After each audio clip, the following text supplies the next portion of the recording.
আসসালামু আলাইকুম। সংবাদে আপনাদের সবাইকে স্বাগত জানাচ্ছি। আমি ফিরোজ তোহা। শুরুতেই সংবাদ শিরোনাম। বাংলাদেশের সর্বশেষ গুরুত্বপূর্ণ আপডেট সংবাদে আপনাকে স্বাগত। শুরুতেই সংবাদ শিরোনাম, পরে বিস্তারিত। প্রথমেই জানাবো আমাদের হাতে থাকা সর্বশেষ গুরুত্বপূর্ণ সবথেকে তাজা আপডেট সংবাদ। নির্বাচনে ইসিকে সহায়তা করবে জাতিসংঘ, বললেন গোয়েন লুইস।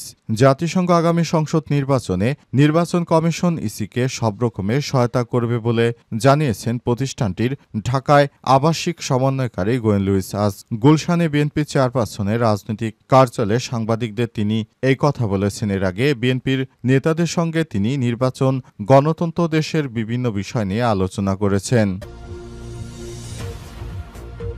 এরপর জানাবো ইসলামী ব্যাংক থেকে এস আলমের নিয়োগপ্রাপ্তদের বরখাস্তের দাবিতে মানববন্ধন। ইসলামী ব্যাংক এস আলমের সময় অবৈধ নিয়োগপ্রাপ্ত কর্মকর্তা কর্মচারীদের অবিলম্বে বহিষ্কারের দাবিতে মানববন্ধন ও বিক্ষোভ সমাবেশ করছে সচেতন ব্যাংকের সমাজ গ্রাহক ফোরাম সহ কয়েকটি সংগঠন। আজ 10:15টার দিকে রাজধানীর ইসলামী ব্যাংকের প্রধান কার্যালয়ের সামনে এই মানববন্ধন ও বিক্ষোভ সমাবেশ শুরু হয়। এদিকে সংস্কারের নামে আওয়ামী লীগকে পুনর্বাসন করা হচ্ছে বললেন রাশেদ খান। সংস্কারের নামে আওয়ামী লীগের পুনর্বাসন করা হচ্ছে বলে মন্তব্য করেছেন গণ অধিকার পরিষদের সাধারণ সম্পাদক রাশেদ খান। আজ রাজধানীর engineers institution national democrat party এনডিপির প্রতিষ্ঠাবার্ষিকীর আলোচনা সভায় তিনি এসব কথা বলেছেন। জানাবো বিশ্বাস ভঙ্গকারী উপদেষ্টাদের নাম প্রকাশ করে দেবেন নাহিদ ইসলাম। অন্তর্বর্তীকালীন সরকারে কয়েকজন উপদেষ্টার উপর বিশ্বাস রেখে প্রতারিত হয়েছেন বলে অভিযোগ করেছেন জাতীয় নাগরিক পার্টি এনসিপির প্রতিষ্ঠাতা নাহিদ ইসলাম। বিশ্বাস ভঙ্গকারী এই উপদেষ্টাদের নাম শীঘ্রই তিনি প্রকাশ করে দিবেন বলে জানিয়েছেন। দেশে একটি বেসরকারি টেলিভিশন চ্যানেলকে দেয়া সাক্ষাৎকারে নাহিদ ইসলাম এসব কথা বলেছেন। এবং সর্বশেষ জানাবো গাজা যুদ্ধ বন্ধের দাবিতে ইউরোপ জুড়ে বিক্ষোভ, লন্ডনে গ্রেপ্তার 500। গাজায় ইসরায়েলের অব্যাহত হামলার প্রতিবাদে বিশ্বের বিভিন্ন দেশে ব্যাপক বিক্ষোভ হয়েছে। যুক্তরাজ্য, যুক্তরাষ্ট্র, Italy, Spain, Portugal, Real Madrid সহ যুদ্ধবন্ধের দাবিতে রাস্তায় নেমে এসেছে বিভিন্ন শহরে লাখ লাখ মানুষ। খবর আল জাজিরার। গাজায় ইসরায়েলের হামলার অবসান ঘটাতে মার্কিন প্রেসিডেন্ট ডোনাল্ড ট্রাম্পের দেয়া পরিকল্পনা কিছু অংশ হামাস মেনে নেওয়ার ঘোষণার পর এই সমাবেশ অনুষ্ঠিত হল। প্রিয় দর্শক, এতক্ষণ শুনছিলেন সংবাদ শিরোনাম, এবারে বিস্তারিত। তবে তার আগে বন্ধুরা অনুরোধ থাকবে এই সংবাদটিতে একটি লাইক দিন। এই চ্যানেলে আপনি নতুন হয়ে থাকলে আমাদের সংবাদটি দেখতে দেখতে চ্যানেলটি সাবস্ক্রাইব করে রাখুন। কমেন্ট করে বন্ধুরা আপনার মূল্যবান মতামত জানিয়ে দিন আপনি বিশ্বের কোন দেশ থেকে বা বাংলাদেশের কোন স্থান থেকে আমাদের সংবাদটি দেখছেন এবং শুনছেন। আর বন্ধুরা, এই সংবাদটি আপনার সোশ্যাল মিডিয়া ফেসবুকে শেয়ার করে বন্ধুদেরও দেখার সুযোগ করে দিন। এবারে বিস্তারিত। নির্বাচনে ইসিকে সহায়তা করবে জাতিসংঘ, বললেন গোয়েন লুইস।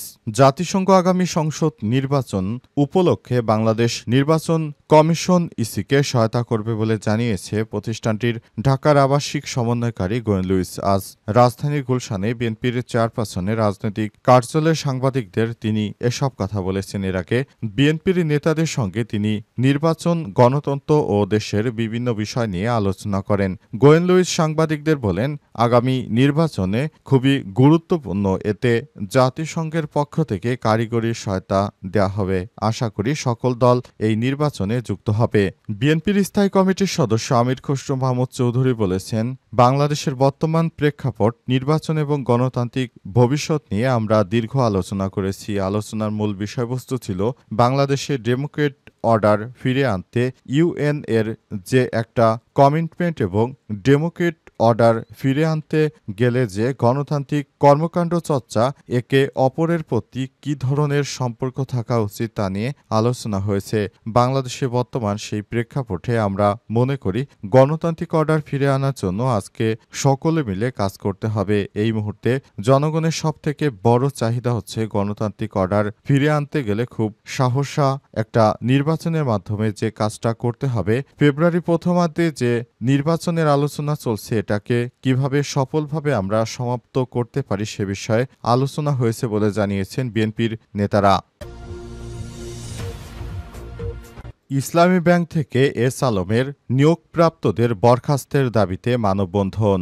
ইসলামী ব্যাংকের এস আলমের সময় অবৈধ নিয়োগপ্রাপ্ত কর্মকর্তা কর্মচারীদের অবিলম্বে বহিষ্কারের দাবিতে মানববন্ধন ও বিক্ষোভ সমাবেশ করছে সচেতন ব্যাংকের সমাজ গ্রাহক ফোরাম সহ কয়েকটি সংগঠন। আজ পৌনে 10টার দিকে রাজধানীর ইসলামী ব্যাংকের প্রধান কার্যালয়ের সামনেই মানববন্ধন ও বিক্ষোভ শুরু হয়। বিক্ষোভকারীরা বলেন, পটিয়া বাহিনী সহ এস আলমের অবৈধ দখলদাররা দেশব্যাপী অরাজক পরিস্থিতি তৈরি করেছে। এর প্রতিবাদে দখলদারমুক্ত ইসলামী ব্যাংক গঠনের লক্ষ্যে সমাবেশের আয়োজন করা হয়েছে। এস আলম গ্রুপ 2017 সালে একটি রাষ্ট্রীয় গোয়েন্দা সংস্থার মাধ্যমে ইসলামী ব্যাংক বাংলাদেশের দখলে নেয়। উল্লেখ্য, ইসলামী ব্যাংক বাংলাদেশ প্রতিষ্ঠা করেছে বাংলাদেশ জামাত ইসলাম। এস আলমের দখলে এর আগে 2016 সাল শেষে ব্যাংকের জনবল ছিল 13,569 জন।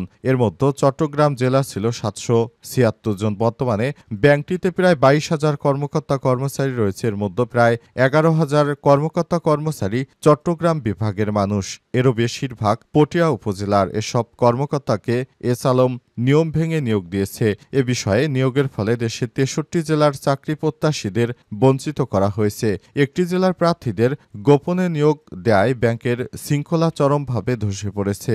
এসব মানহীন কর্মকর্তা কর্মচারীদের যোগদানের পর থেকে ব্যাংকের গ্রাহক সেবার মান ক্ষুণ্ণ হয়েছে। গত বছরের 5 আগস্ট ফ্যাসিবাদী আওয়ামী লীগের পতনের পর ব্যাংকের একচ্ছত্র কর্তৃত্ব হারায় এস আলম গ্রুপ। এরপর থেকে তার সময়ে অবৈধভাবে নিয়োগ পাওয়া প্রায় 5,385 জন কর্মকর্তার যোগ্যতা ও দক্ষতা মূল্যায়নের উদ্যোগে নিয়োগ দেওয়া হয়। এ সময় দেশের বেসরকারি খাতের সবথেকে বড় ব্যাংক ইসলামী ব্যাংক। কিন্তু এস আলম এই ব্যাংক থেকে টাকা লুট করে নিতে নিতে বর্তমানে ব্যাংকের অবস্থা চরম শোচনীয় পর্যায়ে নিয়ে এসেছে।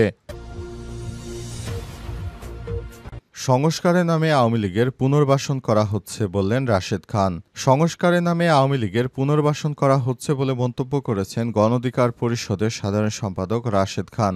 আজ রাজধানীর engineers institution national democrat party এনডিপির প্রতিষ্ঠা বার্ষিকীর আলোচনা সভায় তিনি এসব কথা বলেছেন। এ সময় রাশেদ খান বলেছেন, নির্বাচন নিয়ে প্রশ্নের জায়গা তৈরি হয়েছে এবং অন্তর্বর্তীকালীন সরকারের প্রধান উপদেষ্টা ডক্টর ইউনূসের বক্তব্য গণতান্ত্রিক মূল্যবোধের কথা নয়। জুলাই সনদ বাস্তবায়ন ছাড়া নির্বাচন হবে না এমন সত্য দেওয়া ঠিক নয়। এই কথা জানিয়ে রাশেদ খান বলেছেন, সনদের পুরোপুরি বাস্তবায়ন এই সরকারের পক্ষে সম্ভব নয়। আগামী সরকারকে বাস্তবায়নের দায়িত্ব নিতে হবে। সংস্কারের নামে আওয়ামী লীগের পুনর্বাসন করা হচ্ছে অভিযোগ করে তিনি আরও বলেছেন, এই সরকার জনগণের উপর দায় চাপাতে চায়। এই জনগণের জন্য এই সরকার এসেছে। সরকারকে মনে রাখতে হবে, ভারত চায় আওয়ামী লীগকে নিয়ে নির্বাচন হোক। সবাইকে প্রকাশ্যে রাজনীতি করতে দিতে হবে।